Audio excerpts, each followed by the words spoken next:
We're going to start our story off with a question for our dear audience.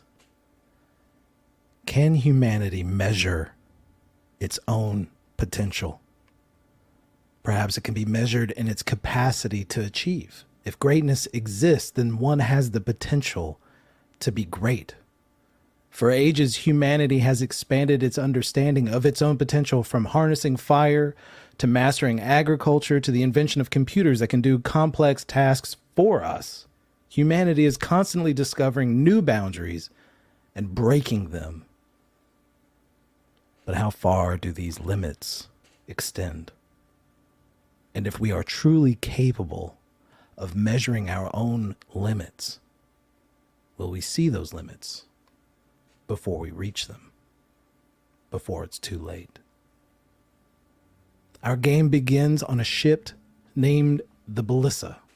For the moment, the only figure moving on this spacecraft is an android named Castor. For over a year, Castor has been watching over 9 of humanity's best, tasked with exploring a planet far outside even their own solar system. For most of this trip, the crew has been suspended in a stasis pod, keeping them alive but slowing down the aging process. Another potential barrier broken by humanity's ingenuity. In a moment, with the help of their android comrade, their hibernation is about to come to an end, and soon they will see just how far the limits of humanity can be measured. Welcome to Out of Depth Plays, Analysis Complete. We're going to be playing the Mothership role-playing game. So excited to have you all here to see this new story with this lovely group of people. As we get started, Castor, David, what does our android look like?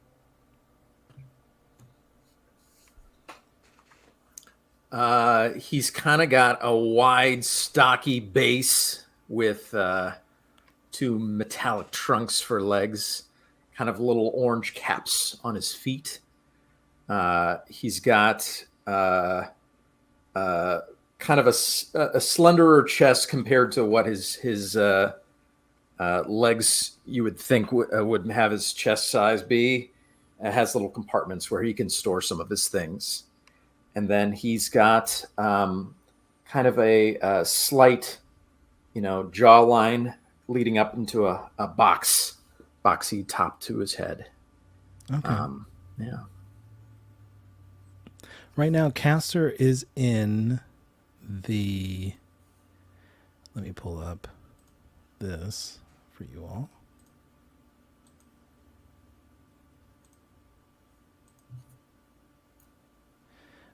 Right now, Castor is in the stasis chamber where there are several pods that house 9 figures, 9 crew members. For the last over a year, you have been keeping up with their vital signs, making sure that everybody is still alive. And today you all are approaching the planet Wolfram 16, where you all are tasked with analyzing the planet's atmosphere and seeing if it is inhabitable, like our own Earth. And should it be, it would be the first of its kind, the first second Earth.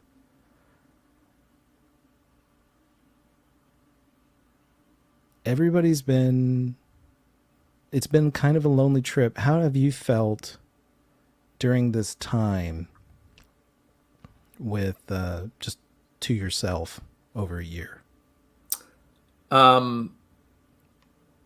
Castor is definitely anxious for company, but he definitely goes into the stasis chamber and he's brought a couple books with him, and he reads to them as they're in stasis and pretends like he can interact with them a bit.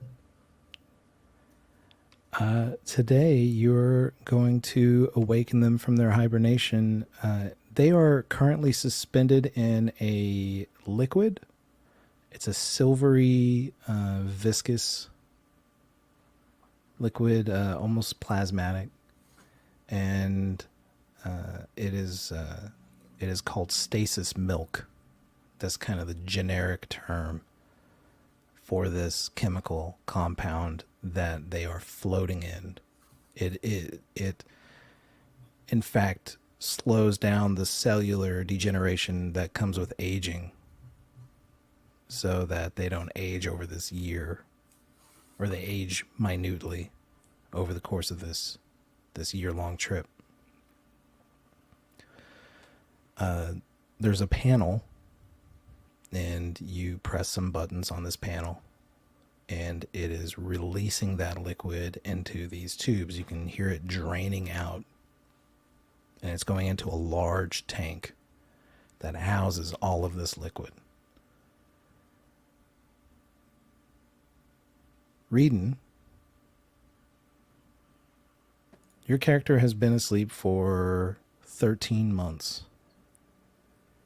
You started this trip in the year 2117, and it is now 2118.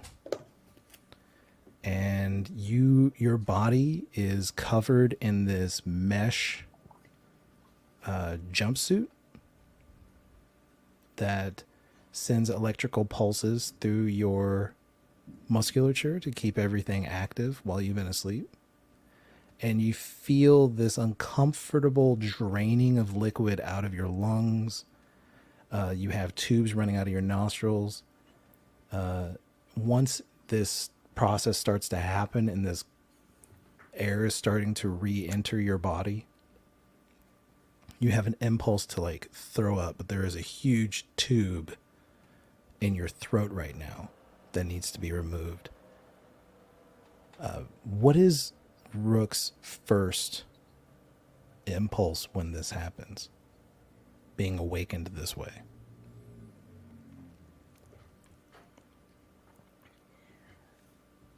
I think I'm gonna go ahead and just push my hands out, just to kind of get a feel for my surroundings right now.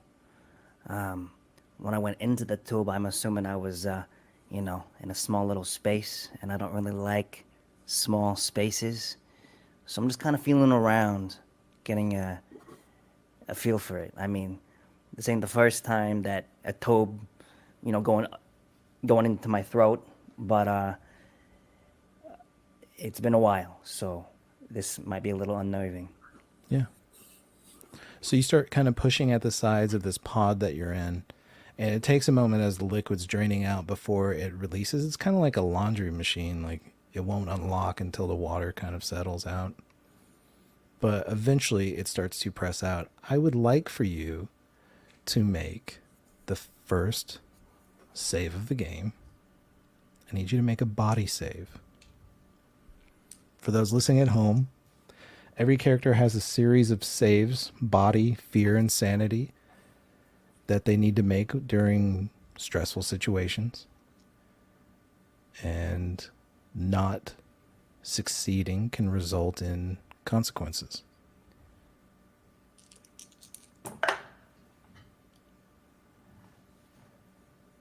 That is going to be a failure on my end. What'd you roll? A 65. So I was like, is that a 66? I was no. about to be so upset, but no, that was a 65. 65, yeah. So I need you to add stress. You take 1 point of stress to your character sheet. Every time you all fail a check or a save, you're going to add a stress to your character. This makes it harder for you to resist panicking later. And we'll get into that probably at some point soon. And I'll explain it more in detail to you all and to our listeners. Failing this check, you vomit this tube. Like your vomit's going over this tube, and it's kind of pushing out, and you're starting to choke a little bit. And Castor, you hear this. You're Johnny on the spot. So what would you like to do? Yeah, I'm gonna run over and try and help him. Oh my, I'm told that waking up from stasis is quite disorienting. Allow me to help you. Yeah. Water. Can I get some water, please? Just something just to get the shit out of my fucking mouth. Oh, you think I would have prepared for this moment a bit better? Yes, let me go find you some water. And as you're going around to, there's a pump for water, like a water cooler installed into a wall nearby, because this happens a lot. Gail, Dr. Freya Locke, you're having a very similar experience to Rook. But I have to ask, what was Dr. Locke dreaming of before she woke up?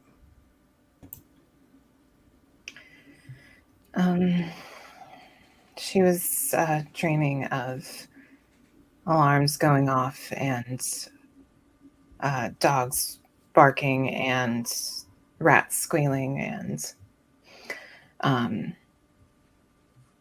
just a feeling of dread. And she was back in her lab, and it was just filling with milk. That was what I was dreaming. Could you make a body save for me?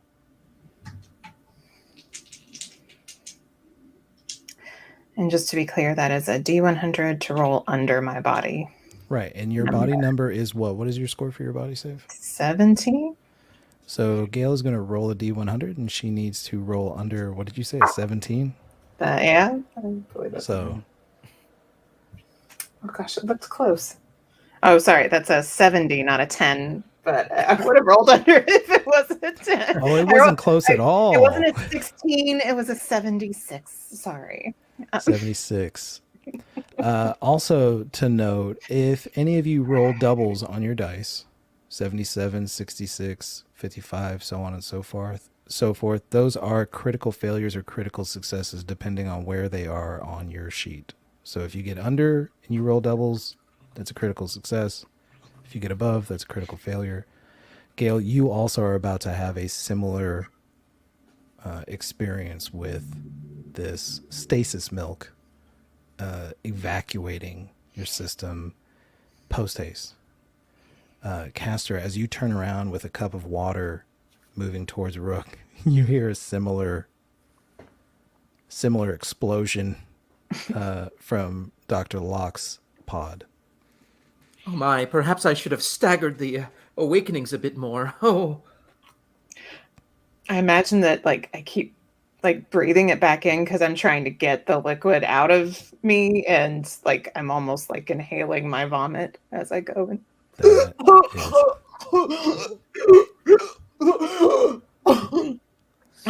And I like point at my back to Castor, like signaling him to pat me on the back and help me get this stuff out of my chest. There, Dr. Locke.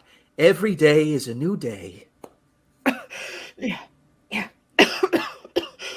Oh. Every day is a new day. And speaking of every day being a new day, a few days have passed since this moment where you all woke up. And since then, you've gotten clean. You've gotten clothes on that you feel comfortable in. During the process of coming out of stasis requires exercise and lots of water because you want to work that stuff out of your system. There's moments of muscle spasms. There's very minor side effects, but they're not very pleasant. And so you're trying to work all this out before you get to Wolfram 16, your destination, and you're 2 days away from landing on this planet.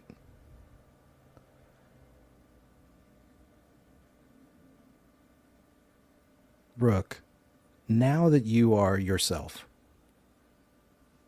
in your clothes, Reedon, could you please describe for us what does Rook look like? Yeah. So, what time of day is it right now? It is space time. So so it is towards the end of a you all are kept on a 24-hour cycle. So it's kind of towards the end, maybe 6 o'clock Earth time. Okay. Well, I'm just kind of walking around the ship right now. I don't know where I am right now on the ship, but I'm wearing these nice camo pants, a little bit of military style boots. But what you see is a kind of a guy that's in his late 20s, but really he kind of looks like he's in his late 30s. He kind of has like a shock of like jet black, coarse, like ringlets of hair, kind of kept tight to the kept tight and short to the head. He looks really lanky, you know. I probably look like I weigh about maybe 135, 140. You know, you can see a little bit of my ribs there. And I think like a very defining trait when you look at my face here, of course I have olive skin and dark brown eyes, but I have these very distinct, like the atrophic, like acne scars. I had really bad acne when I was a kid, and it kind of left these craters like you would see on the moon, just kind of on my face. And it kind of just makes me a little bit more gaunt. Other than that, I got like a little thin mustache that I keep nice and groomed. And yeah, right now I'm just kind of walking around in my camo pants, in my boots. I'm not wearing a shirt right now. I got my tank top just kind of tucked into the waistband. And I think I just got out of the shower maybe, getting clean, and I'm just, you know, just parading around. Okay. You are approached by another member of the military group that is on this ship. There are 3 members that are armed forces, yourself, another young man named Martin, and Sergeant Levi.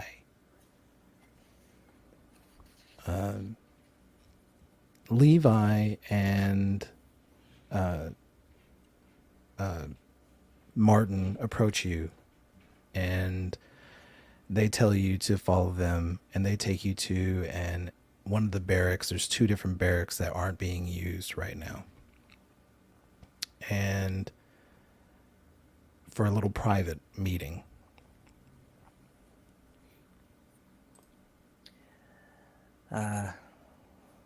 What you got? What do you need?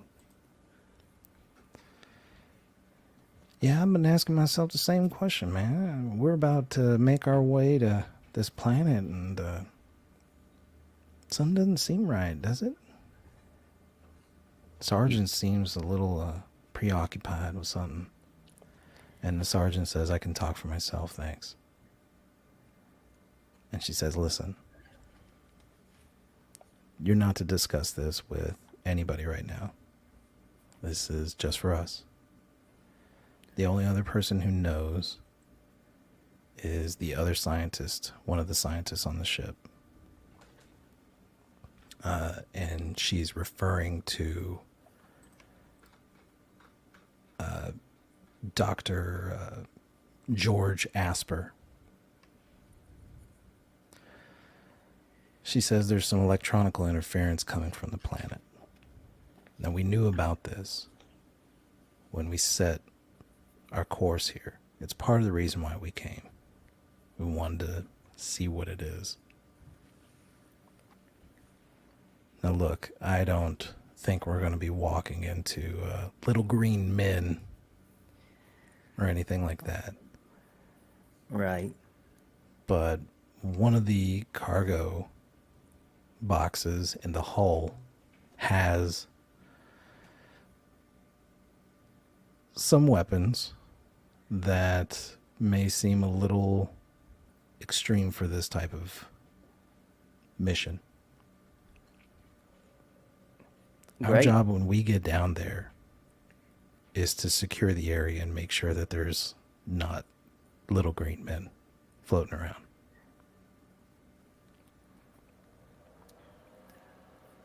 Understood, Sarge. I mean, I got hired to do what essentially is a little bit of bodyguard work. You just, put a little bit of military fatigues on me and call it a day. But, I mean, we're planning to do this peacefully, no?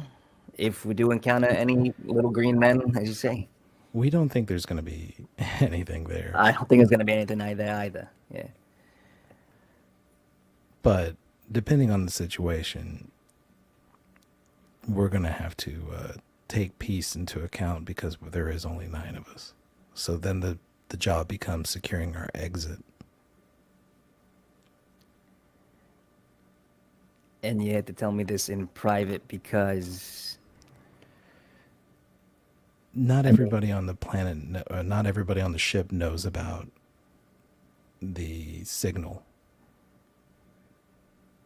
Oh, right, because when you have electrical interference, it's coming from a thing, and Maybe. that's right. So you think there's, we don't want anybody to panic. We're far from home. Sure. I mean, with all the credits that I'm racking up, there's nothing really, anything to panic about. I knew I could trust you. Don't.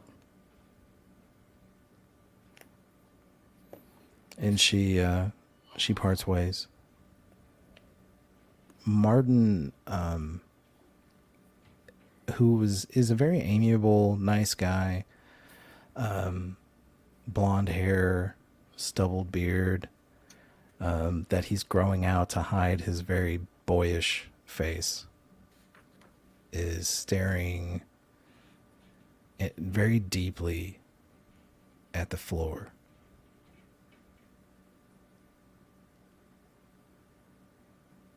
Hey, Hey, you don't think there's going to be anything out there, do you? I mean, I hope there is, I've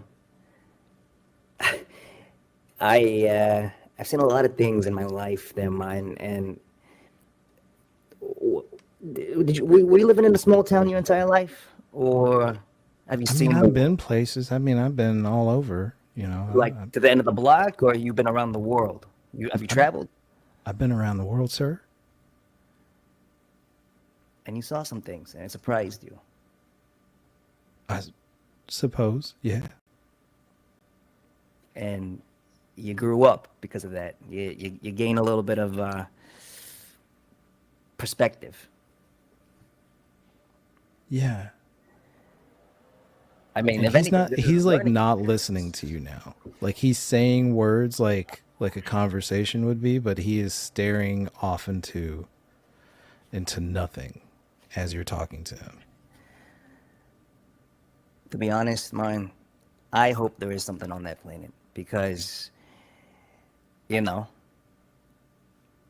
maybe it'll lead to something bright and prosperous for us. And I also think, I hope if there are like living beings on it, I hope it's fucking beautiful. All I've known is kind of like, human anatomy. I wonder what if these aliens, they got like boobies, but like on their head. You know what I mean? It's gonna be insane. Or, the dick, it's like the tongue. That'd be crazy, right? Right, man? You ever had a dream like that before? And he hears you, like he says, yeah, that's crazy. And he like just kind of gets up and starts drifting off out of the room. Okay. Martin, you need anything, you let me know. Let me know if you want to work out later.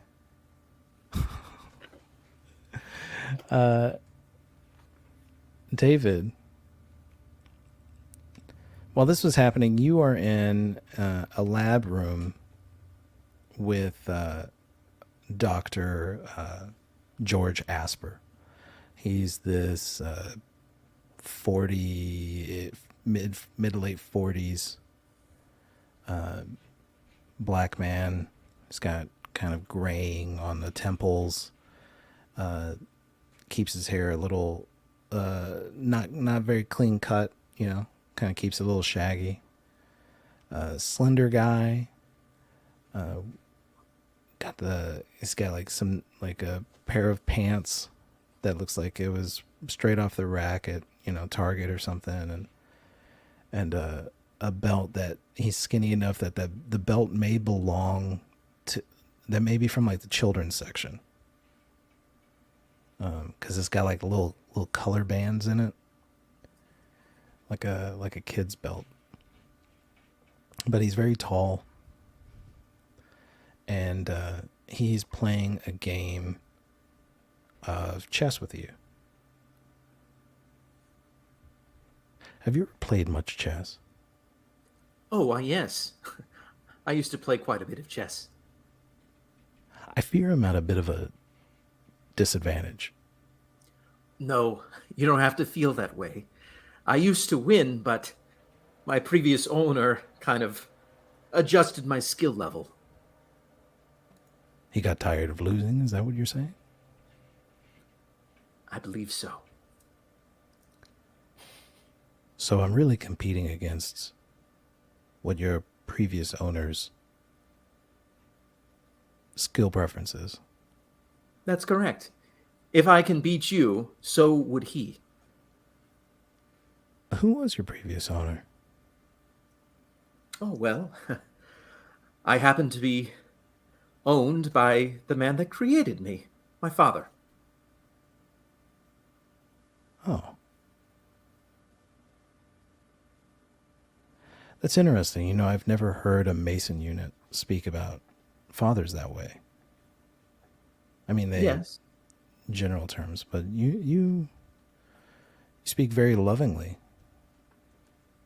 Well, yes, I have great admiration for a mind that can create a mind. Wouldn't you? I do. In fact, I do. This Mason body, by the way, it's not the first body I've had. This is just a practical body for the task at hand. Are you saying that your what would you call it exactly? My consciousness. Your consciousness. That's funny.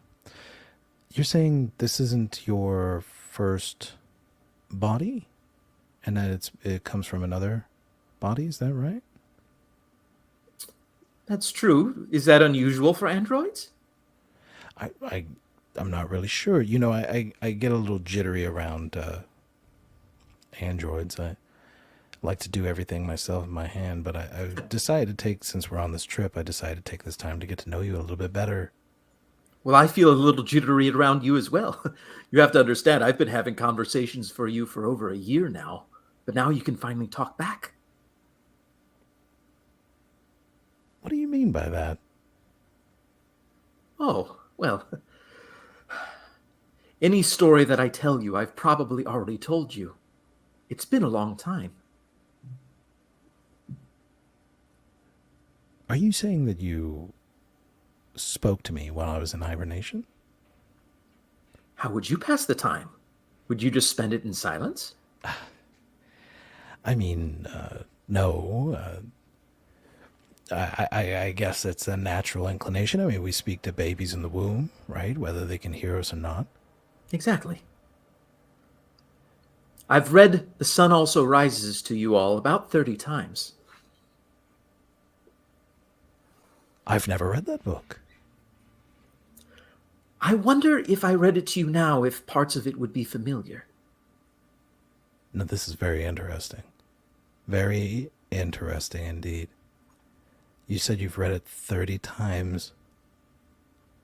I don't even know if the inside of the stasis chamber is soundproof. Maybe you read it and none of us heard anything.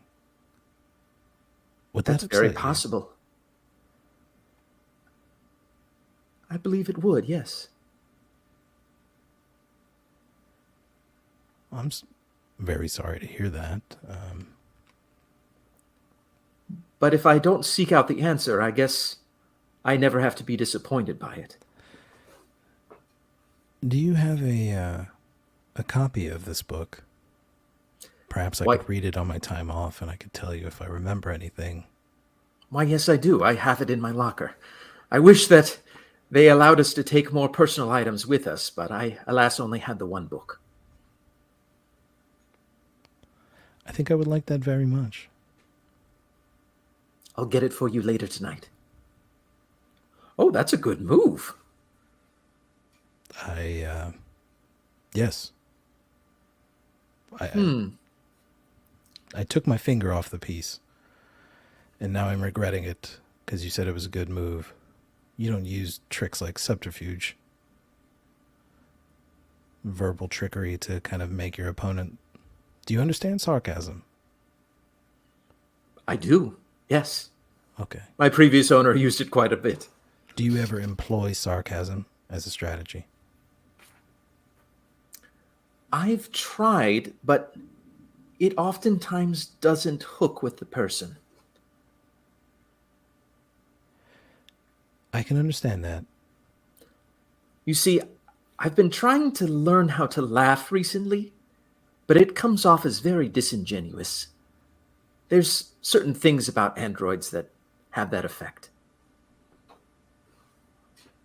Well, I think your honesty makes you very genuous, Well, thank you. if genuous is a word. And we go to Dr. Freya Locke, who is in the cargo hall right now. Inside the cargo hall are these large cartons. And inside of these cartons are modular pieces to what is going to be your base on Wolfram 16. They're like modular pieces that probably Castor and some other people in spacesuits, probably the Marines, the military wing, they're going to be going out and putting this together. If the air is unbreathable, then they'll probably be the ones doing the work, and it'll create a small ecosystem on the planet for you all to work from. Currently, with only 2 days left, everybody is kind of organizing these crates and doing another check to make sure everything made it on the ship that needs to be there, that there's no problems. And there is it's you and the Captain Wakefield, who is a red-haired, this has got like long flowing red hair with like white grayed locks throughout it. He's got a high collared shirt and a vest over that with a couple of insignias. And he's looking over a chart and he says, okay. And he says, open this one up. And one of the teamsters, one of the crew members, a young man named Barry Camden, gets on a forklift and moves this crate in position right in front of you. And they open it up. And he says, Wakefield says, now inside here is supposed to be all of your lab equipment. And if you could just run through the list. And there's like these little touch lights that he's able to illuminate the inside of this crate. And he's like, if you could just go through this list and make sure that everything is the way it's supposed to be. Aye. And he's like, I have some other things to attend to. I'll check in on you before we go in for the night. Yes, sir. And he walks away. And Barry Camden is kind of like, you hear behind you the sound of this forklift going like back and forth, and you realize he's not actually doing anything with it. He's just moving it back and forth, just driving it around. Wait, the crate that I'm supposed to be checking? No, That's no, open, he's or out of that now. just the They've already forklift? lowered that down. He's just zipping around in the forklift. Barry, Uh-huh. could you come here for a second? What? Could you come here for a second? Yeah. And he zips, he like backs it up in reverse. He's got one hand over the armrest of his, over the headrest of his, and he's like reversing back to you and like backs up, and you feel the end of the forklift kind of bump into the edge of the crate, and the whole thing kind of just shifts like 2 inches. Shut down the forklift, Oh. Mr. Camden. Hey. Sorry. And you hear the engine go off. Thank you. What's up, Doc? I take out my med scanner and I start like shining light in his eyes. I say, "Are you seeing anything strange, Barry?" Do I see? I mean, no. No little green men running around, no stars inside the ship, no Stars blood inside- on people's faces. What? This is strange right now.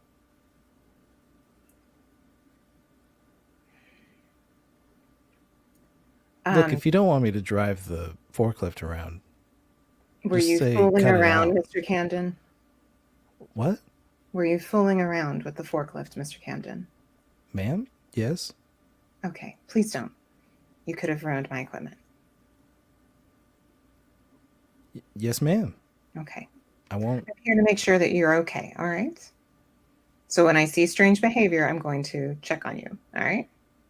By the way, I'm going to need you to, in about 400 hours, report to my lab to give me a blood sample, okay?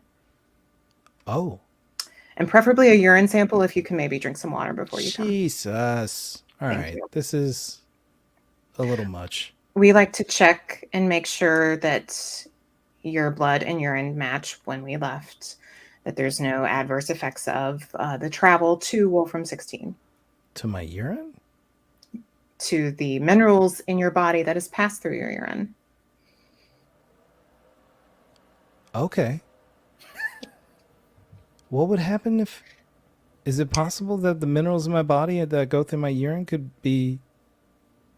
Like, what would that happen? What would happen? There could have been a What's- solar storm that we ran through or something like that. We could have been exposed to radiation. We'll find out. Doctor, Yes. if you could be real for me for just a second. Yes. If something is in my urines, does that mean something's wrong with down there? I have your control sample from before we left. So if it matches that, then there's nothing to worry about on But this. if it doesn't match that, doctor, Mhm. if something's wrong with my urines, is it possible Mr. that Camden, there's have something wrong down there?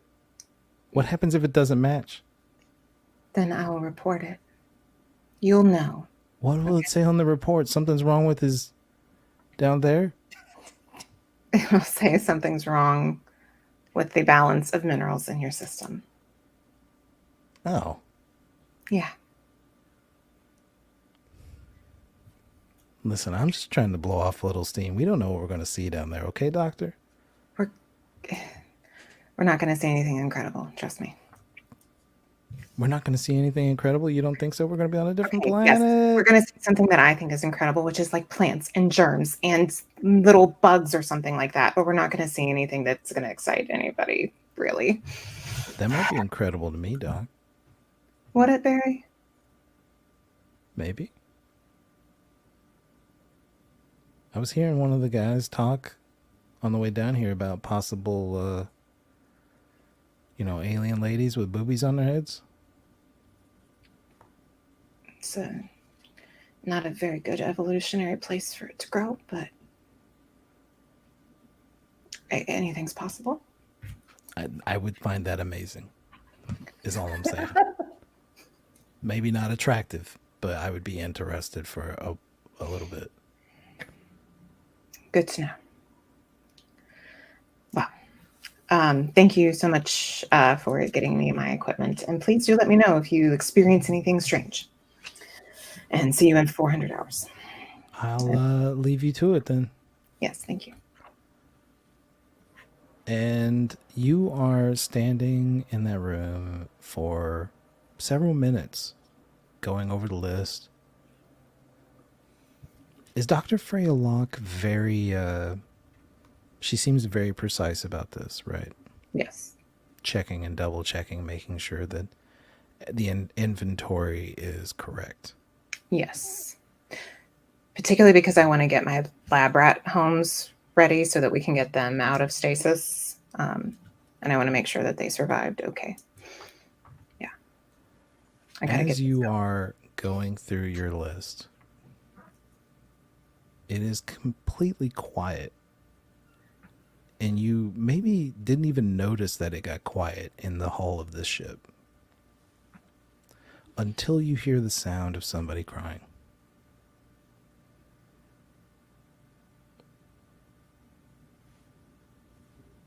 I put down my checklist near my equipment, and I go looking for the sound. You're moving through this kind of maze of cargo crates. And it's dark here. You hear the sound of metal under your feet, this metal grating. Mm-hmm. And the tears and sobs of somebody are echoing. And now you can clearly hear that it's a male. They're echoing off of this room, all that hard surfaces. And at a certain point, your footsteps also begin to get loud and echo themselves. And you hear the sobs kind of stifle themselves. Hello? Hello, it's Dr. Locke. Does anybody need help?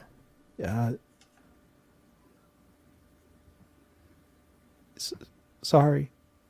And from behind a crate, you see a very puffy-faced Martin Sapp, one of the Marines. Oh, Private Sapp. Is everything okay? Are you...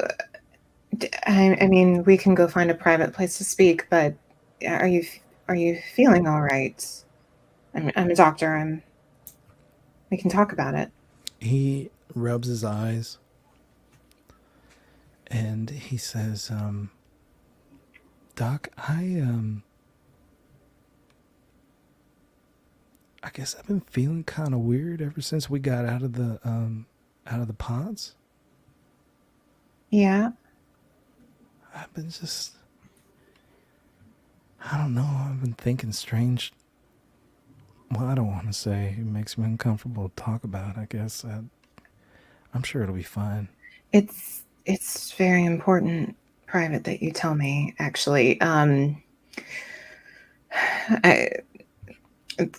All of this is, I mean, I know that there's been dozens of missions before, but we are trying to improve them as we go. And so if any of this, the hibernation or anything has affected you, it's best for future missions that we record any sorts of feelings.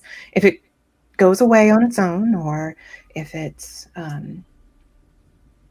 turns out to be nothing, then nobody needs to know. It'll be patient doctor privilege. But if it does turn out to be something that could be fixed in the future, we should try to, right? I guess that sounds... So you tell me that if I just talk to you about it, you're not going to talk about it to everybody else? No, not unless you're endangering other people. That's the only reason I would. And then I would report it to the captain, and the captain would decide what to do. but I can also keep a record and basically keep your name out of it as well. Okay. So how are you feeling? What's going on?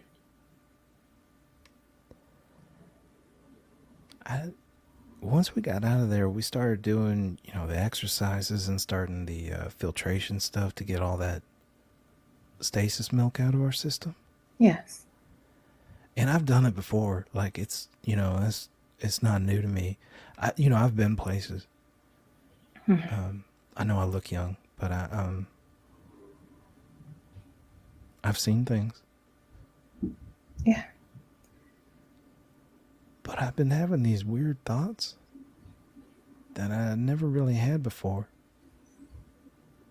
Such as? Like I just got this feeling like I don't want to go here anymore. I don't want to go to this planet. I don't want to see what's on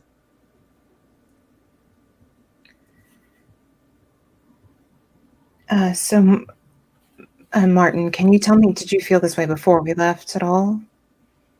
No, I was actually really excited to come up here, and they picked me, and it was just like winning the lottery or something. Mm-hmm. I thought that, my mom was real proud of me. She said her son's gonna be like Christopher Columbus, But I remember once we went under, I don't remember dreaming much. I don't remember much of what I thought, but now that I'm up, I can't stop thinking about, like, we shouldn't be here, And what's really weird about it is that it's not because I'm, like, scared of aliens or nothing. It's like this is going to sound silly. I'm not religious or nothing, but I feel like we're going to be disappointing God.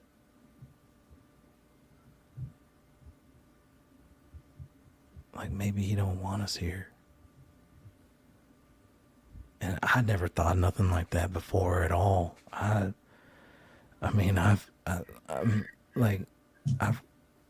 killed people in combat, Mm-hmm. Yes. And if he was ever going to be disappointed in me, I guess it's because of that. But I felt like I was doing the right thing, but I don't feel that way up here anymore. I guess I've been thinking a lot about it, like there's something here we're not supposed to be a part of. Maybe we're on our planet because that's where we're supposed to be. Okay. Well, just so you know, this all sounds completely normal. Were you religious before? It sounds like you weren't. No, ma'am, not Okay. really. Yes, this is actually very normal. We're in a very strange situation, and I know that you may have been on missions before, but most of those were just to see how far we could go, how well we could get there. Could we get to another planet, perhaps to terraform it or something? But we're actually expecting life to be on this planet. So there's definitely a precedent there for this mission in particular speaking to you and your subconscious in a way that says that we're not supposed to be here. Do you think we shouldn't go? No, I think we should. Yeah, I'm very excited. Oh. I mean, his face changes when you say that. And he looks at you with this hard look that's quite unsettling.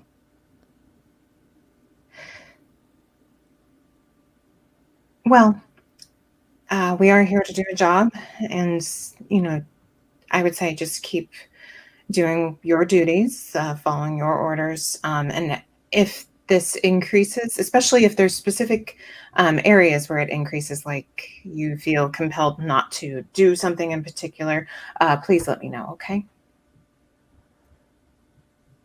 I'm real disappointed. In what? In you? Why? I thought we understood each other, ma'am. But I don't think you understand me at all.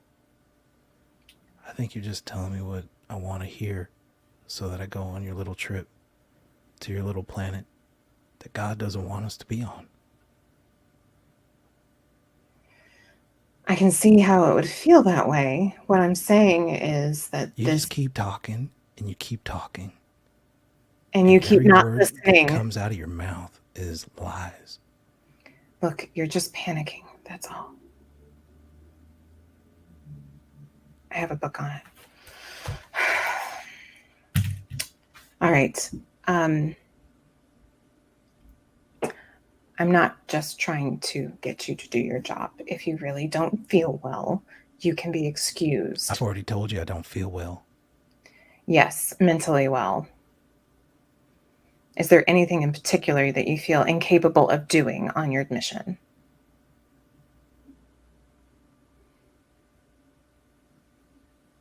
You're in for a big surprise, ma'am. For a real ugly surprise. Like what? I'll just leave that to you. No.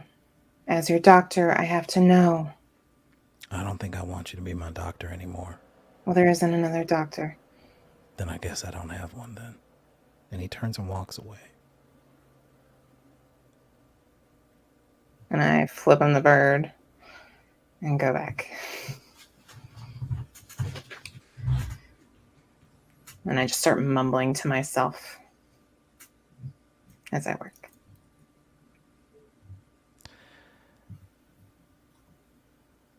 Reading. Rook. What is the last thought that Rook has before he goes to sleep?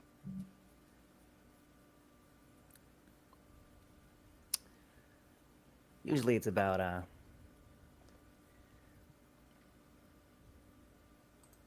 experiences that he's had in the past. Last night, he thought about how skinny he was and how he was looking forward to having some steak dinners in the future. And he also was kind of sad that he thought for some reason that in Cairo sleep that your hair still grows. He wanted to wake up and look like Fabio, but that didn't happen. But usually, he's a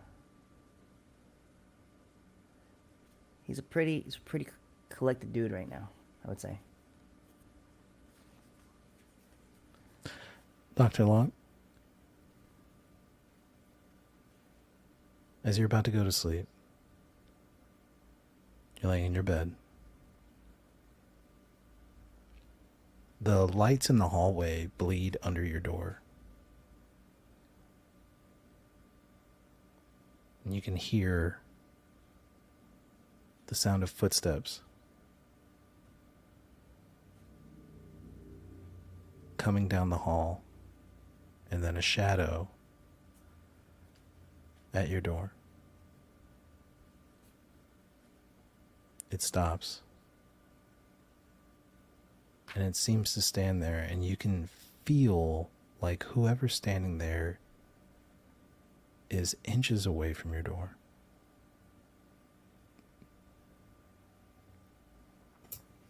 So in the barracks, we have like a private area. Okay.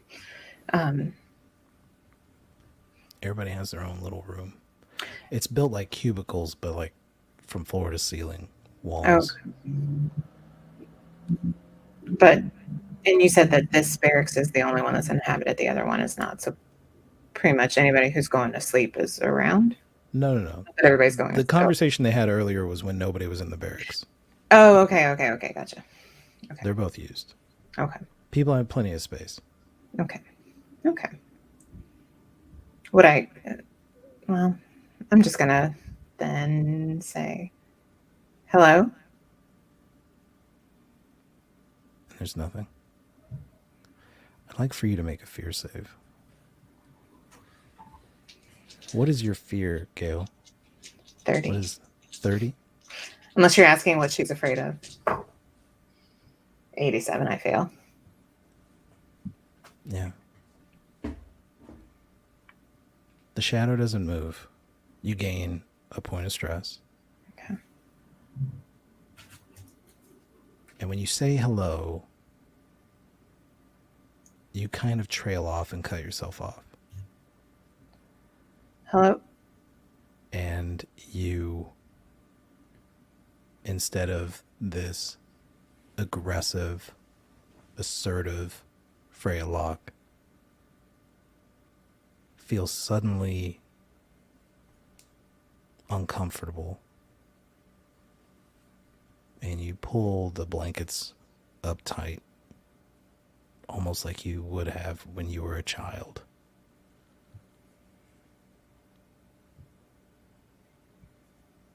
Maybe you hold your breath. And after an unbearable moment or two, the footsteps walk away.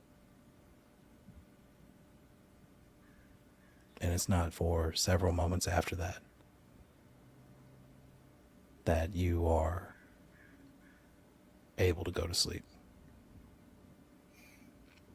And that's where we're going to stop and take a break for right now. Hey, what's up, everybody? I'm Jay. This is Out of Depth Plays. We're playing Mothership. And if you are listening to this, awesome. If you're watching this on YouTube, very cool. I'm glad you're here. I'm happy to see you. Really, I am. We play a role-playing game for about 12 episodes. We have little seasons. We've already done this once before with a game called Electric Bastion Land. We played it for 12 episodes. It was in a series called Hackway Heights. So if you're listening to this right now and you scroll down, there's a complete series before this one that you can binge at your leisure. It was a really fun time and features two of these cast members, Gail and David, as really exciting characters. If you listen to that show and now you're on this one, the mood's a little different. I get it. It's a little spooky. It's a little dramatic. It's about to kick up in a minute when we're done with this. But I'm so happy that you followed us here. If you are liking what you're seeing and you would like to support us in some way, there's a few ways you can do that. One of those ways is to just tell people. Just be like, man, I was listening to this really cool show about some people investigating a planet and there's some creepy shit going on. Just tell people. That would be a huge help to us, because more important than anything, I think Gail and I can both agree on this. We just want people to hear it. And we want to be able to share the talents of our fellow castmates with the world. Reed and David, we think they should be seen. The awesome gifts that they give us during these shows, like dick tongues and booby heads. If you are in a position where you can do even more than that, then I will direct you to our Patreon at patreon.com/getoutofdepth, where you can become a patron and subscribe at whatever it is you feel comfortable with. We use that money to help pay for our collaborators. And hopefully the more we get, the more support we get in that fashion, the more we can make this channel better and hire more people to do more cool shit for us, like art. I love paying artists. In addition to all of that, if you are into what we're doing here and you would like to learn more about this, there is a World Anvil. There's links in the show notes down in the deep that will take you to our World Anvil page. Gail has it up right there. Gail is on top of it. You can follow that URL as you would like, and you can see articles about Wolfram 16, the planet they're going to. You can see articles about androids, the history of androids. You can see articles about the company that they work for. None of it is necessary to enjoy this show. It's just a little something that I give to my players and to my audience to dig a little deeper, find out a couple of little weird idiosyncrasies about this planet, this kind of retro futurist Earth that we are playing in. I think that's it. Did I get everything, Gail? Oh, if you're into this game, which we haven't really gotten too deep into the mechanics of yet, You can check them out at mothershiprpg.com. It's a cool game. I love this game. And we're about to really get into it. All right.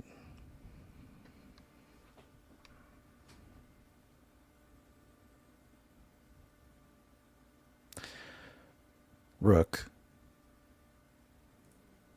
you feel all of the stasis liquid draining out of your pod.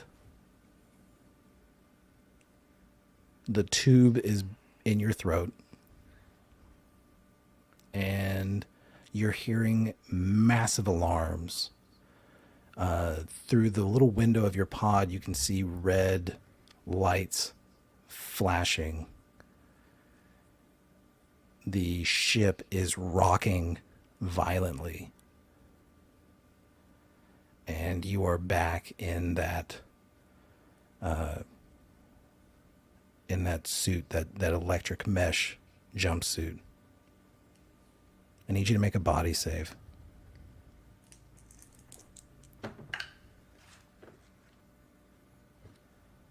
That's gonna be a failure. All right, add another point of stress. You start to you like violently rip at this tube in your throat and just yank it out, and you can just feel it, the friction of it running across your throat, your vocal cords, and you less patiently than before start pushing at the walls of this pod to open up faster. Gail, Dr. Freya Locke, the same is happening to you. You are coming out of the stasis pod. I need you to make another body save.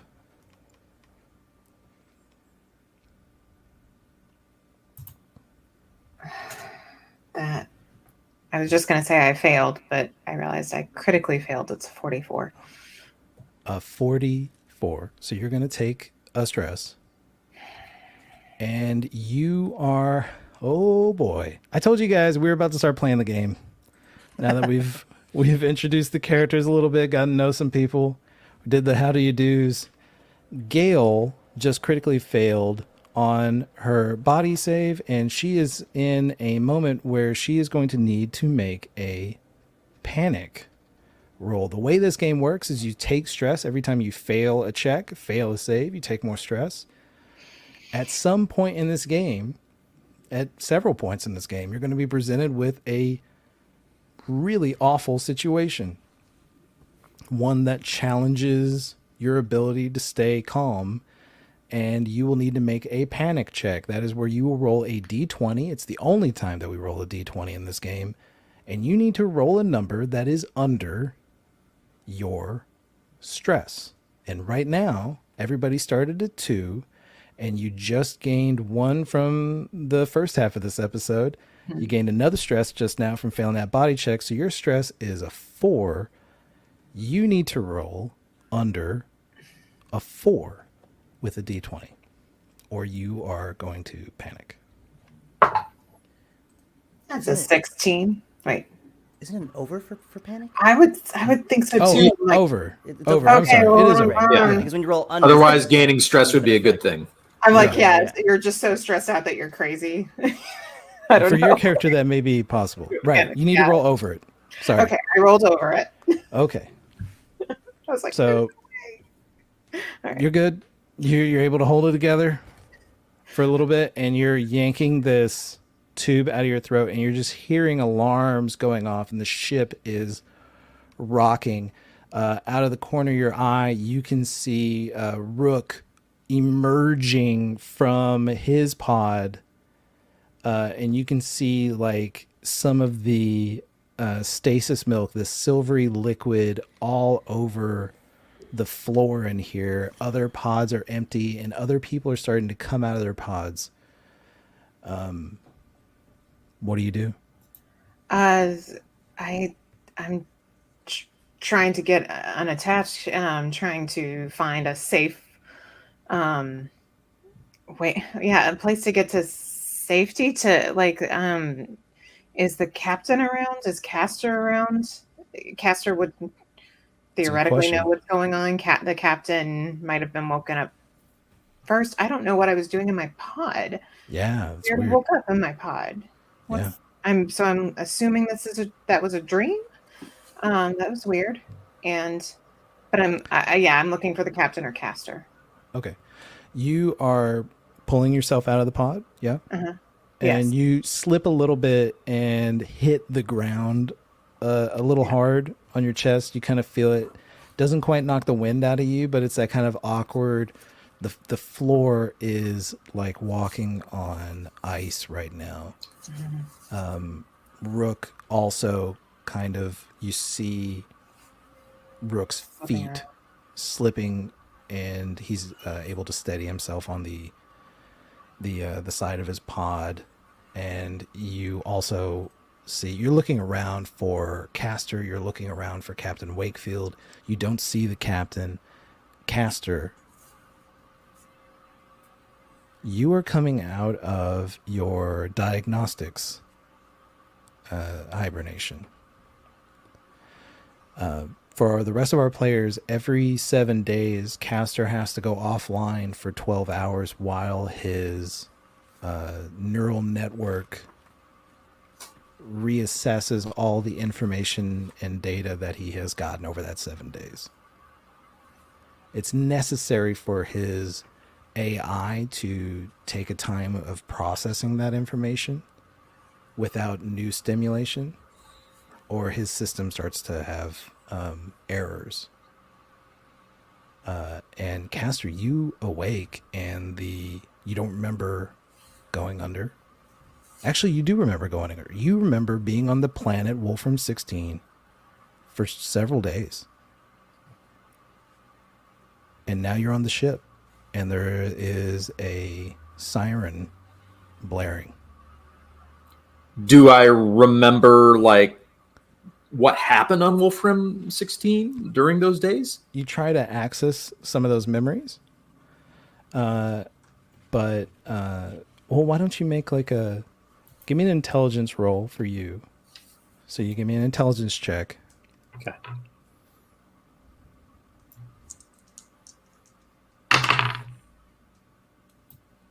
$86. That's a failure. Absolutely not. No, you get like little bits of images, like if you can imagine, like these just corrupted JPEGs in movie files that are kind of flitting over your eyes. And it's not quite coming together. It would take time to kind of process that and see if you can clean it up to be anything intelligible to you right now. But it seems like you don't have, there's a lot going on. Can I process what's happening right now? Or are we back on the ship trying to leave the planet? So you stop looking at kind of your mind's, your computer eye of like trying to process that data. Now you're scanning the command center room where you've been plugged in, and you see a person sitting in the pilot's chair, and a pool of blood around the seat. You can't quite make out the figure, but in the large screen, you can see the planet Wolfram 16 coming closer, and your ship is maybe minutes away from being incapable of correcting its course and crashing into this planet. So I need you to first make a sanity save, because this, for an android, doesn't make sense.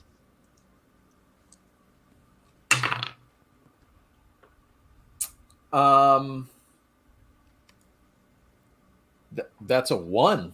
Yeah. You're good. 001. Yeah. You're good. No stress. And then you get up. So you can make the panic roll still. Okay. But you only have 2 stress, I believe. Because this is still kind of crazy. 15. We're good. Yeah, you're all good. So you're able to kind of process that. The weirdness, the sanity is kind of processing that weirdness of wait, what the hell is happening right now? Like, why am I coming out of my hibernation, my diagnostics, and then, holy shit, it looks like we're about to crash. So you're staying cool. What would you like to do? Very cool. Am I the only one besides this bleeding body that's in the control room? Yeah. There is, looking around, there is another body on the ground. But it's like long and black. It's kind of like a large, the shape of it is like a large greyhound, but with a long tail.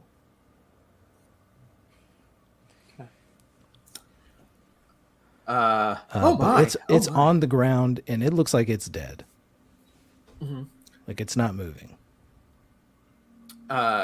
Castor is gonna try and figure out how to stabilize the ship. If he knows how, he's gonna use that information. If not, he's going to try and find a way. While you were doing that, Locke, Rook, you see a couple people with you. There is Melanie Devontes, who does like a lot of the cleaning and sanitation stuff around the ship. She's there, and she's coming out, and she looks equally confused. And you see Dr. George Asper.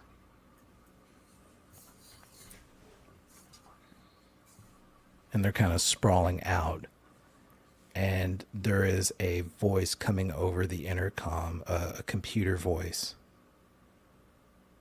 saying, course correction needed. Course correction needed. Let me go ahead and just kind of walk over to Dr. George's pod and make sure that he doesn't slip the way that me and Dr. Locke did. Just want to make sure I just kind of have my arms out just to kind of give as like a brace, a guide. Make sure he gets out of the pod clean. Okay. Yeah, you kind of slide over there, help him out. Melanie Devontes, she spills out, and you kind of just hear her going like, what the fuck? What the fuck? And she's sliding across this room towards the doors. And as she gets close to him, there's like a motion detector that sees her, and they open it up. And you see her slide. The edge of the frame kind of stops her because there's the liquid stops being slippery around there. Like it's drier. But she kind of hits the door a little bit. She's like, oh! And she holds her hip as it kind of bangs up against the frame of the door. Are you okay? No, what the fuck is going on? We'll worry about that later. Dr. Locke, you hear what's going on over the Yeah. speakers. It's deafening. Who can do that? Who can do course correction? Who can do course correction? Castor is looking at the person who can do course correction right now. His dead body, Barry Camden, is sitting in the pilot's chair. His chest and guts have been ripped out. Oh my gosh. Okay. Well, I don't know that though. No, you don't know that. I don't know. It's a really fun to do that scene that way. Castor, you are looking at the dead body of Barry Camden. Everybody on this ship has had some piloting training, not enough to get the skill, the mechanical skill on the sheet, but enough to be able to make an intelligence roll for piloting without any type of disadvantages. So everybody has this capacity within them to maybe make this right. Even me? Even you, yes. Okay. Yeah. Oh my. Especially you, because you've You were the only person on the ship that could do anything about it if this happened during the year-long travel. Well, you said person. I just didn't know how inclusive this language was, you know. I apologize, Castor. I consider you a person. Let's not do a repeat of last season's mockery. Mockery debacle. Are they real or not? Yeah, when I'm saying person, I'm including you. I love you. What has happened in the last 12 hours? I'm going to try and do a piloting check and stabilize this aircraft, or do a course correction, I suppose. Yeah. Sure. Yeah. This is going to land real hard, one way or the other. So make an intelligence check. Okay. And you're trying to get under that number. What is your intelligence for your caster? It's pretty good. 49. It's about a coin flip. Not bad. So, Yeah. Yeah. 50-50, you're going to get this. That's a 15. Nice. 15. Okay. A success is that you are able to get this righted a little bit so that the landing gear is out. But this is still going to hit the ground hard. Okay. So now instead of course correction, we're starting to hear over there in comm, brace for impact.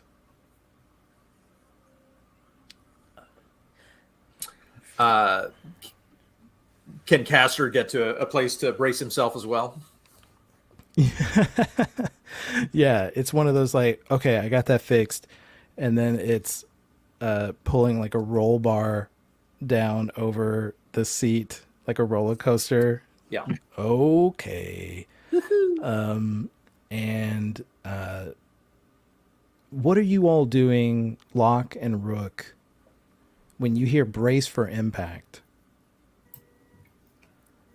I mean, there's nothing, I'm guessing, really to brace oneself except to like hang on to like the pods, probably. And I mean, are there seats to strap in this room? I don't Other know. than the going back inside Into the pod itself, which yeah, no. I'm not gonna do. I'm really uncomfortable now. No, I think I mean I've already fallen on my butt. I'm gonna stay down and just like curl myself around like the base of the pod, hanging on real tight, and I say, "Everybody, hang on to something." Where are the other people here on in this pod room? Only Melanie and George woke up. Is there other? The other ones are empty. Okay. And Melanie is against the door, and George is still in his pod. Just woke up or getting out, or Say that again. I'm sorry. I was too busy enjoying this because I have wanted to do this for months. For months, I've been waiting to do this. Melanie is at the door. Melanie is in the doorway, yes. And George is in his pod, or George is out of the pod with Rook. He's leaning on Rook. Rook came over to assist him. Okay. Yeah, yes, Dr. George. Okay. You're in charge of George, Rook. She says as she curls herself around a pod like, Godspeed. Nope, I say, everybody hang on to something, and I curl around what I'm hanging on to. And that's the idea. Okay. And blam. Everyone, except for Castor, make a body save, because Castor got himself locked into a seat.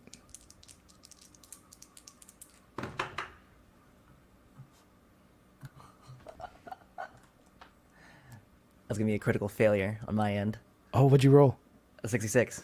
Ew. So take another stress, my friend. Yeah. 34. What is that for you? Failure. That's Yeah. a failure also? All right. Not a critical. So,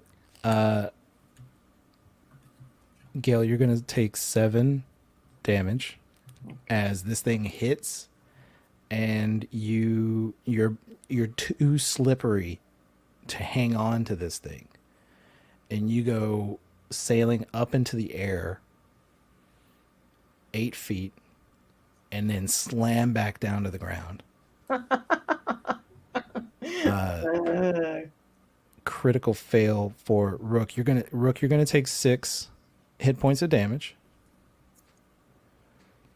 And the way damage works in this game, for everybody who's watching that was just like, hey, I want to play this game. How does it work? I don't understand what he's doing. Everybody has a pool of damage that they can take. Gail, what is your HP limit? Just like the first wound. What is it? I have 18 health. 18. Okay. So 18. She has 18 hit points times 2 for 2 wounds. So every time she drops 18 hit points, she gets a wound. That wound, she rolls on a table. It's some kind of scar. Something awful happens to her. Something awful like possibly dying. You might die on your first wound. But once you get to your second wound, you are absolutely dead. So she has 2 pools of 18 hit points. Reed and Rook is a little stouter than that. He has 3 pools. Is that correct? Yeah. By virtue of being a Marine. So he took a little damage, and because you critically failed and you don't see everybody else here, you're seeing only half the crew, you're going to make a panic roll.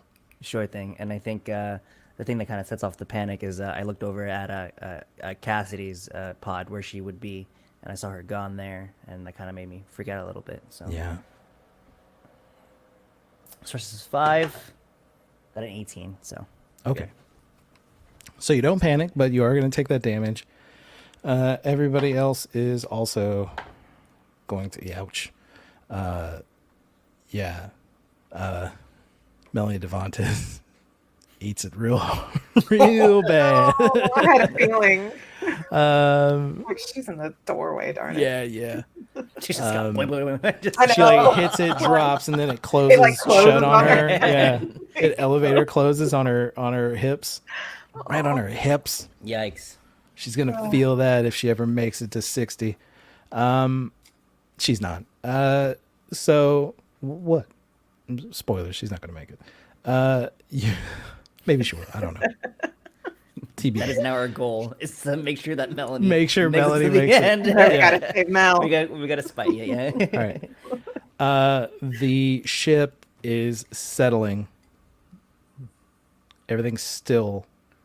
You're still hearing the sound of sirens as there has been some damage to this ship, but thanks to Castor, not as much damage as it could have been.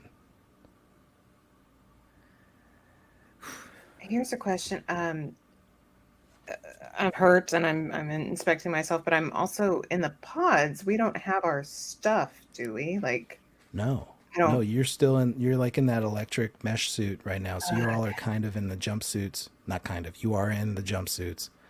The 4 of you. Oh, dang it. Okay. Doc Lock, are you okay? You look like you took quite a stumble there. Yeah, that sucked. Okay. Dr. Asper, Private Ignacio, Melanie. Yeah. So Melanie is in pain. Okay, I'm gonna crawl over to her. Yeah. I'm just gonna kind of shimmy across the floor because I obviously can't do this. And I'm sure she's fallen down anyway. So. And she made her panic roll, so she's not gonna like just kick you in the face and run away. She just, you keep hearing her mutter. She's like crying, and she's just saying, "What is happening? What is happening? What is happening?" I don't know. Where does it hurt? You see her do this with her hand. She does the all of it gesture, like everywhere. Pick a spot. Does it hurt to breathe? Yes. Dang it. Okay. All right. We'll get to my lab. I'm gonna go ahead and just. Private, could Yeah. do you think you can find the captain or Sergeant Vi or somebody? Sure. And I'm going to look at Anyone? Melanie on the ground, and I just kind of do like the step over Mm-hmm. her body and kind of shame, like, I'm gonna let you deal with Melanie here. I'm gonna go check on the pilot thing here. This is this is kind of fucked. I'm gonna go ahead and just start walking over towards where the pilot cabin Is the It is milk indeed. on kind the of on the other side of the door? Is she what? Is the milk that was on the floor making us slide around on the other side of the door? No. Like there's Okay, so I so stand outside up the and door look. is a hallway with grates. So like liquid just Okay. goes through. It seems like there would be grates in here, honestly. Look, I have been doing a lot of prep. Okay. All right. This is just how it is. Yes. I wanted it to be slippery in here. And it's slippery. Got it. Okay. I'll report it to the engineers. It's okay. But I didn't want it to be slippery in the hallways, so you guys could get out of here and go about your business when you're done. Okay. I helped Melanie to the med lab. I will make sure that your suggestions are taken into account at Pantodine Industries, where they are sure to update their next ship. I'm putting it in my notes. Building a better tomorrow with Pantodine Industries. Castor, what are you doing now that the ship is down? You can see through the visor. You see this planet, rocky terrain, gray, massive mountains off in the distance. Wind is blowing. Is the train feeling familiar in my memory banks? Yeah, there's a little bit of that deja vu happening. Yeah. Like, we've been here. Oh, my. I'm going to go over and use the bioscanner and try and scan this dog creature. Okay. You go over to scan this dog creature, this kind of massive greyhound looking thing. It's got like a long horse face, not literally a horse, but long horse shaped kind of face with these razor sharp teeth. You can see that it's not skin necessarily that it's covered in. It's a hard, I mean, it's skin, but it's like a hard, very hard leathery. Kind of like a carapace. Yeah. Like a whale. Yeah. Like whale flesh. Almost. Like something very hard. Almost rubbery. But you start doing the med scan. As you're doing that, Rook, you enter this room and you see Castor squat over something. Looks like it's about 5 feet in length, plus another 2 feet of tail. And over Castor's shoulder, you can see the I forgot to describe this, but our friend Barry Camden was not locked into a chair when this hit, and he has splattered all over this room.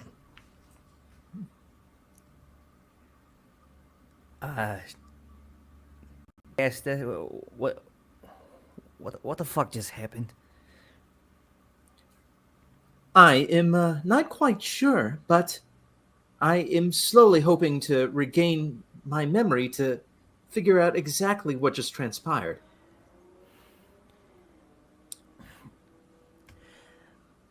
Okay. Is that thing dead in front of you? Is that thing dead? That thing dead, and also Barry is no longer with us. Kind of step further into the room and just kind of confirm that like the body in the pilot seat is Barry, or what was Barry. Yeah, he's not in that pilot seat. He's just kind of spread out on the ground next to the pilot seat. Is there like any indicator of like, yeah, that was Barry, like that's his patch of hair, like that's his eyeball? I mean, you can see his head. His head is still there. It's very sunken. It looks like Barry, but Barry lost like a lot of weight. Okay. Like that may be the blood that drained out of his body, or he looks very pale. And whatever he was before, he was probably very dehydrated. I'm gonna just observe the scene of Barry and just kind of rotate over back towards Castor. You got to make sure that thing's dead. It might be plain dead, okay? Do I have my knife on me anywhere? No, you don't have anything on you, man. I'm using the bioscanner on it currently.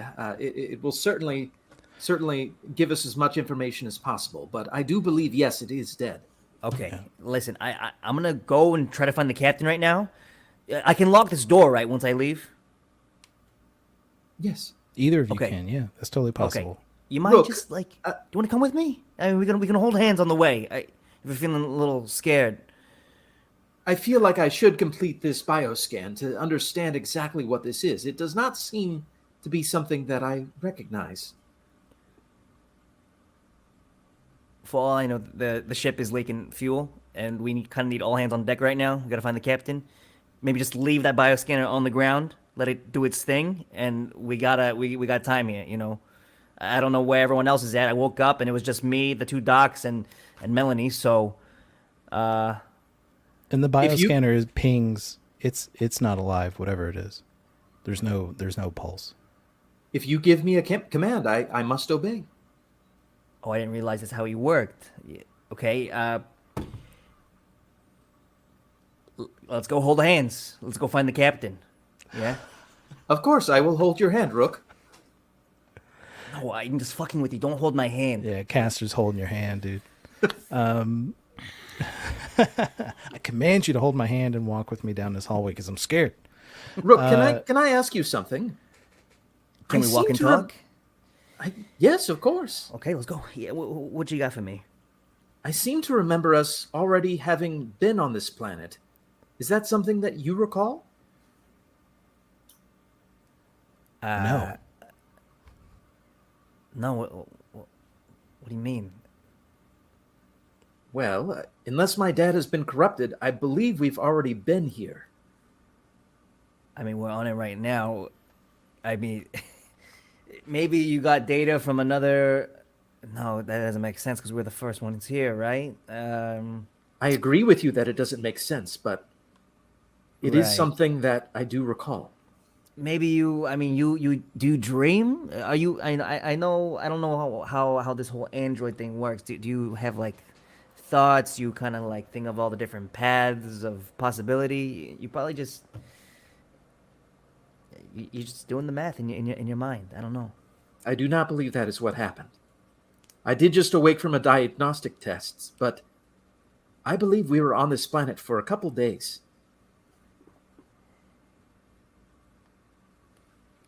I mean, we'll see what the captain says, because, I mean, it's his word, right? Where would you guys like to look for the captain? There's the barracks. There's the lab, the engine room, and the cargo hull. Can we just make a stop by the med bay just to kind of meet up with Melanie and whoever and the doc? The stasis chamber? Yeah, you can totally do that. Yeah, and just kind So, of like yeah, you're exiting out of reconvene. here. You go in a hallway, you make a left, you start heading up towards the stasis chamber where you can see the trio standing in the hallway, huddled together. They're finally all standing. Castor, yeah, you're noticing everybody looks like they just came out of stasis. They're in their little jumpsuits. And Locke, you see Rook and Castor coming down the hallway. Oh, Castor, what's been going on? Where's the captain and Sergeant Vi? I'm not sure where the captain is, but I awoke from my diagnostics to the ship nearly colliding with Wolfram 16. I was able to stabilize the ship somewhat and make the crash not as bad as it could have been. But I'm afraid that Barry is dead, and there does seem to be some sort of strange life form dead on the floor of the command center. Yeah, Doc, What? he's kind of like strawberry jam just all over the walls. It's Yeah. And like as he's telling the story, you can see that Castor's hands are covered in blood and he's got like little specks of spray across his the metal of his face. So Okay. before Barry went everywhere, I did like observe that it looked like he'd been like gnawed. His like stomach had been. Yeah, like his guts had been ripped out. Or like yeah. Okay.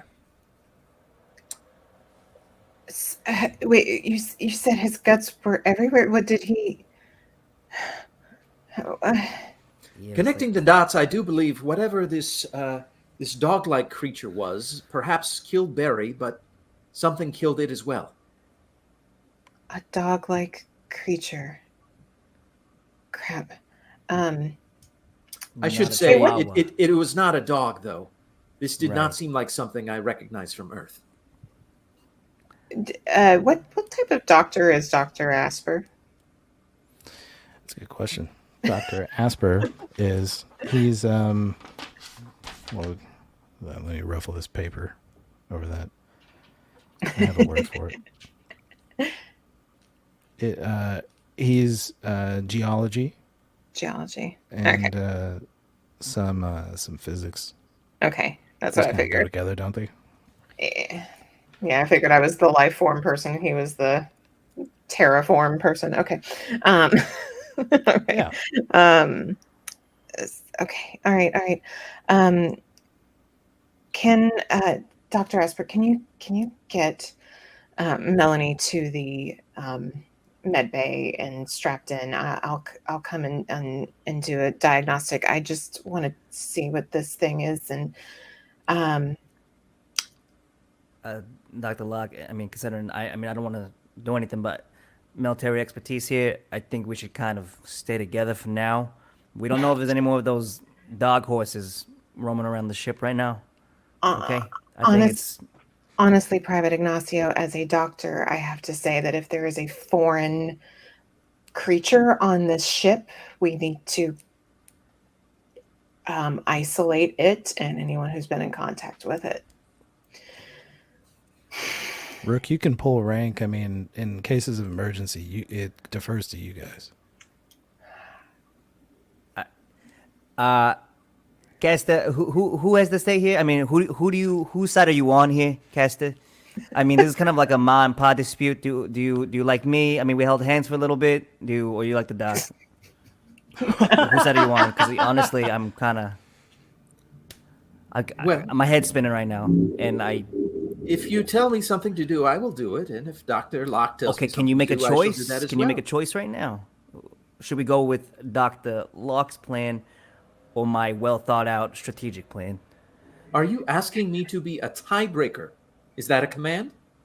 No, I'm asking you to be a judge. I'm asking you to. He's asking Yeah. you to use your judgment. And to be honest, for all I know, this dog has been in our air systems this whole time, and we're all in trouble. So What if there's one of use those your dogs judgment. in the med bay, and then Dr. George and Melanie are gonna be patching each other up, and then chomp chomp, dead. Strawberry jam. All right, Strawberry jam. we can all go to the med bay together then. Do you have something to protect us if there's something in the med bay? Right here. And I probably do actually do a little. Okay. Got a little 1-2. He says, holding up a fist. All right, I'll let you all lead the way. Sure. And we'll bring Melanie. Just like map layout wise, is there like a weapon locker near the med bay, or is it like where are we in orientation in regards to all So this? I can pull up the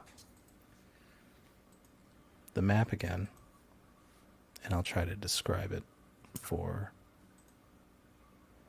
our listeners. You all are meeting at this little intersection between the engine room and the stasis chamber. The hull is towards the back of the ship, and then towards the front are the barracks, the command center, and one of the airlocks, one of two. The med bay would require you to cut through the engine room and go to the opposite side of the ship, east-west, to the lab/medical bay area. What weapons would be kept in cargo? Yeah, Okay. at the back of the ship, right? Which you're not far from. Okay.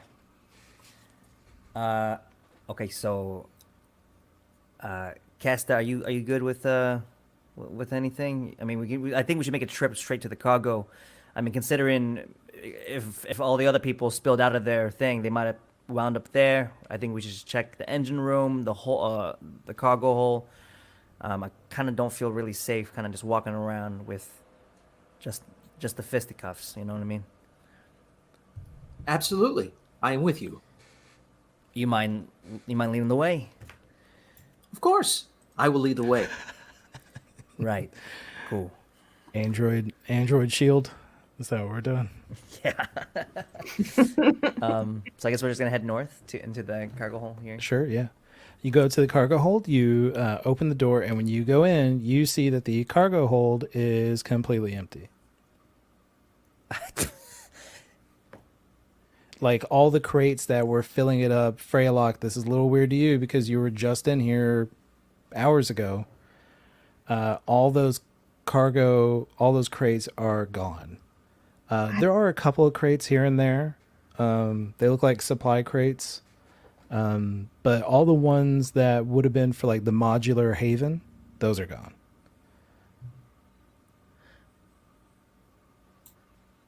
Is this a joke? I wonder if we left all the equipment on the planet when we were last here. On the planet? What are you talking about? We haven't got, like, we just landed. My memory systems indicate that we were already here. You tell me we came here, we left, and then we came back. I am not telling you how it is rational. I am telling you what I believe happened. Okay. This is Dr. gonna be Asper, different. Melanie, do you all recall landing on the planet? George says that's no, I remember we were playing a game. Castor and I were playing chess. Yes. You remember this, Castor? Of course, yes. Yes. So we were playing chess, and I got something to eat, and then I went to bed. When were you playing chess? Like before we took off? It was in the evening. It was we had only been. We were like 2 days. I believe we were 2 days away from landing, is how I recall. I also thought that we came out of stasis on the way here. Right. We You just woke did. up in stasis. I thought it was a dream and that we were finally here.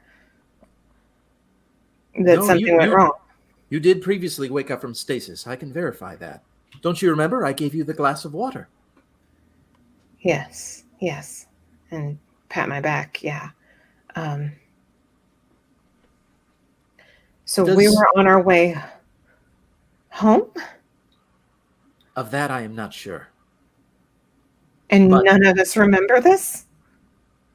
When I woke up from diagnostics, we were on a collision course with the planet. Okay, this is getting strange from my brain. Okay, Castor, I don't know what happened to you, but maybe your wires are mixed up. Maybe you need to download more RAM or something. But this is not good. Let's just go somewhere else then, yeah? Okay, so let's stop trying to rationalize things. Let's just Okay. get the captain, everyone else, and then we'll work from there, yeah? Melanie Would you like me to speaks hold up, your... And Melanie speaks up and she says, "There's blood here." What? And she points over between like two supply crates, smaller crates. One of them's open. And there's blood on the like inside of this crate and a little trail of it going towards one of the doors out of here. Which door? The door we came in or the other door? Or one of the other? The opposite door, yeah. Or the other door, the west side of the room. I'm going to go check that out. Okay. The crate, anyway. Is the crate made out of wood or is it made out of like metal material? It is like thick plastic. Okay, never mind. Oh, I'm sorry. I was wondering if there's any salvageable material to kind of fashion myself like a little blunt object. Oh, definitely. This is something we talk about with Gail. Just tell me what you want when you ask the question. Because I can get you something blunt instrument in here, yeah. Sure. Not far from here is a crowbar. You can have a crowbar. Great. I will grab it. Notice the blood. I'm going to just kind of like leave it dragging, one end dragging on the floor. Mr. Castor, you mind just following this little blood trail? That might be one of our guys. That might be the captain. Would you like me to lead the way again? You are not afraid, are you? I mean, I feel like you've had your share. I will do it. I will gladly bestow this party with my amazingness. Okay, I'm gonna go ahead and just follow that blood trail. Hey, stick Did you know- close. Stick close though. Of course. Did you know Barry well? I mean, he was a funny dude, time in training. He made me laugh a few times. I kind of, stole a few credits from him in poker. But other than that, he's a funny dude. He's like a little mouse, How does his death make you feel?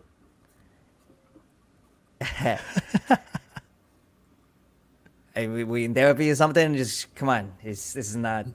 It's a curious question. I mean, You've asked me questions. I mean, I'm sure how I feel is how all the other people here on this ship feel. With sorrow, despair. What's another sad word? Sad. While you're doing that, sad. While you are doing that, Dr. Locke, I know you went over to investigate this crate. Yes. Yes. You can see what looks to be a book, a notebook. I pick it up and take a look. Yeah. And there's you flip it open to these blank pages, and it's scrawling that looks like somebody finger painted in it with their own blood.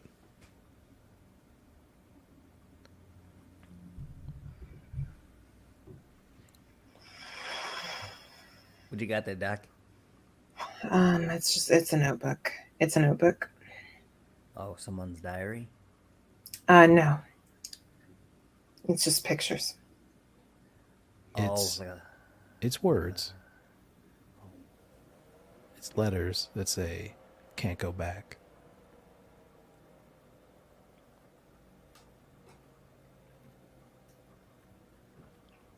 Have I seen this notebook before? I mean, there might be like standard issued notebooks. They're just kind of like standard loose leaf, not loose leaf. It's just standard. Yeah. Spiral college bound. ruled, what Yeah. are they called?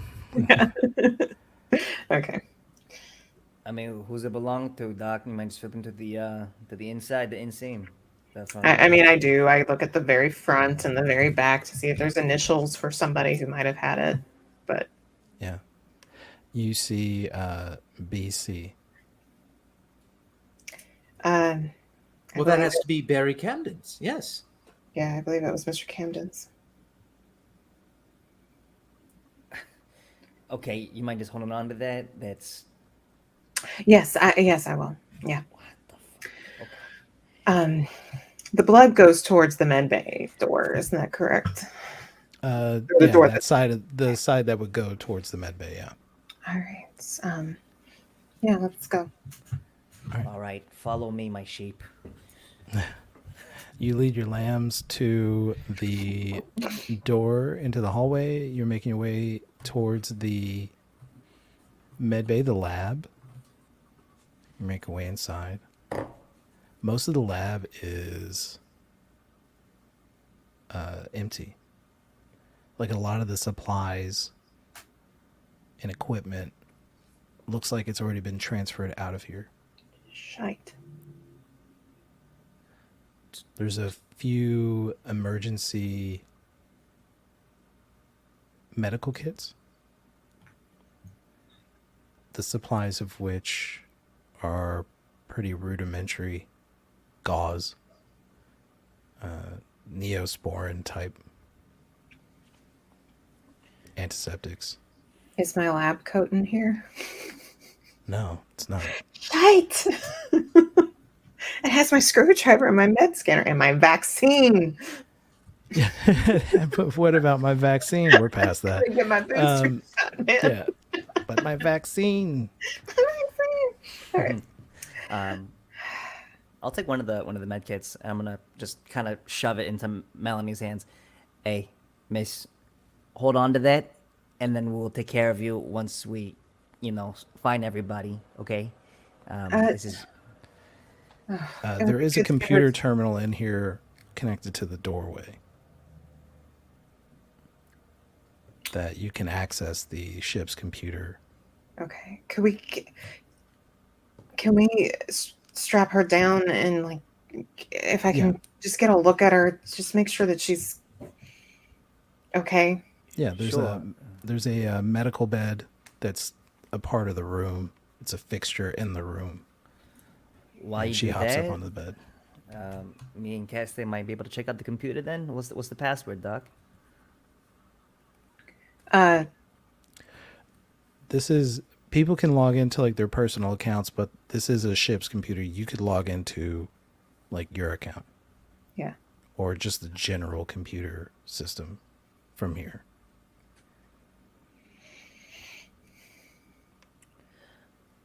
And we'd all have that access. Yeah. Well, specific maybe. Some people would be able to do more with it than others. Yeah. Based on, like the Marines don't have like a ton of, unless they're sergeant or the captain, they don't have like a ton of. Which What of I- us would have the most capabilities? Probably. You would. Yeah. I was gonna say probably Castor. Allow me. What would you like to be done? Doc, any ideas? I mean, you got like cameras. Can we See if anyone can we else is look at the on. cameras and the rest of the ship, or maybe even outside the ship Or if air there are supply is any? compromised or anything like that. I'd also be curious to see the flight logs. Yeah. Yeah. And Yeah, captain's go ahead. log, though I don't know if we can access that. Castor, you log into the computer. You all see Castor typing at this computer terminal, his fingers moving at a fairly rapid pace, faster than most humans, any human, could possibly manage. And you start navigating through the files and the systems, and you know that they want certain information, but you know that you're fast enough that you can scan this pretty quickly. You want flight logs, I do want flight logs. system times. Yeah. You start scanning through these files and you're starting to notice something. And at first, your brain doesn't process it because that seems really silly. But you can see that you all landed successfully. And there's a date next to it. And then you can see where you took off. And it's been from the time you landed on Wolfram 16 to the time that you took off, which was only an hour ago. It has been 267 days. And that is where we're going to stop for tonight. Nice.